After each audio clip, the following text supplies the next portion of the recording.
Le vecteur. Alors, voici ce que je veux vous partager ce soir comme truc. Je vais vous donner quelques exemples, OK?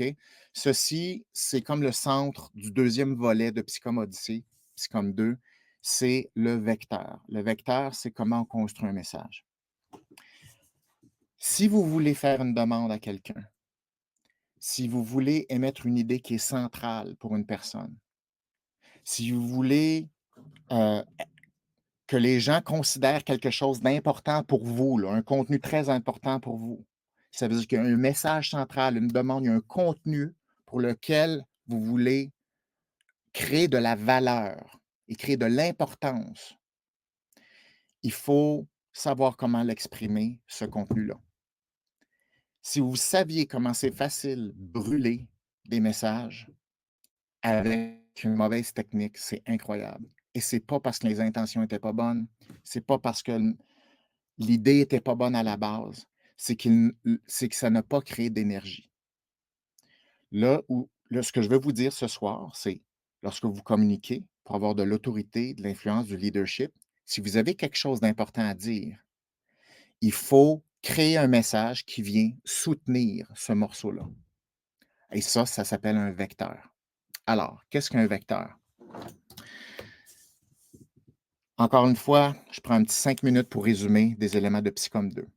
Quand on parle, on utilise des mots, OK? Quand on utilise des mots, puis on utilise des mots, puis on fait juste dire des choses dans n'importe quel ordre, ben c'est comme les mots, c'est comme des points, des données que le cerveau de la personne en face doit gérer. On lance des mots à la personne. Ce sont des concepts, des idées.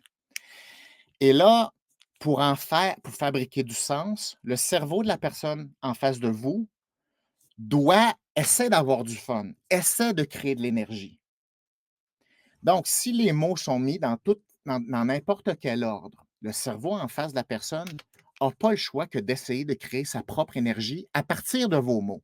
Donc, la personne elle a deux tâches.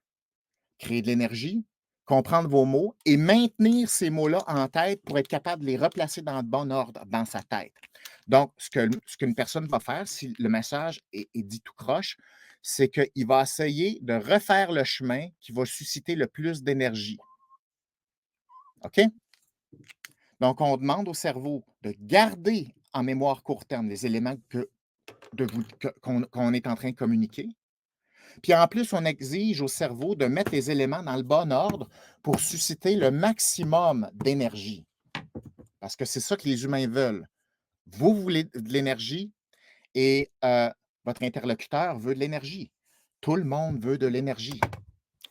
Si vous voulez être convaincant, mobilisateur, susciter l'attention, vous devez vous assurer qu'au lieu que les points soient partout, vous voulez vous assurer que vous avez déjà placé les éléments de façon à ce que les points soient déjà convertis en ligne, en vecteur.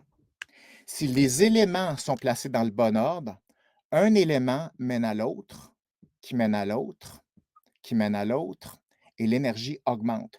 Donc, au fur et à mesure que vos éléments arrivent dans la conversation, l'énergie est supposée augmenter. OK? Et là où il y a le plus d'énergie, mettons qui est ici, c'est là que vous devriez dire la chose importante que vous devriez dire. Ici, ça devrait être la préparation pour être capable de valoriser le centre de ce que vous voulez expliquer. Ça, c'est ce qu'on veut. Donc, la façon de vous exprimer que je vous propose et qui est possible d'apprendre, on va l'explorer un petit peu aujourd'hui, c'est transformer vos messages en vecteurs et vous assurer qu'à chaque fois que vous voulez dire quelque chose d'important à quelqu'un, vous prenez juste quelques instants, OK, pour mettre les choses dans le bon ordre, pour vous assurer qu'il va y avoir une énergie de mouvement. Plutôt que vous lancez des choses, c'est rendu au trouble de la personne en face à prendre les éléments et faire la conversion elle-même. Parce que ce qui va se passer, c'est que les humains, ça les intéresse pas à mettre les choses dans l'ordre eux-mêmes. S'ils n'embarquent pas dans un mouvement que vous mettez vous-même, puis que vous imposez la personne à jongler avec vos balles, puis qu'il faut qu'il remette ça dans le bon ordre, la personne en face, ça va échapper des balles, puis à un moment donné, elle va pogner la balle qui l'intéresse, qui ne sera pas celle que vous voulez, puis elle va vous dire où il met, puis elle va changer de sujet pour aller tirer la couverte de son bord. C'est tout le temps ça qui se passe quand les messages sont pas clairs. Un message pas clair, ça fait ça.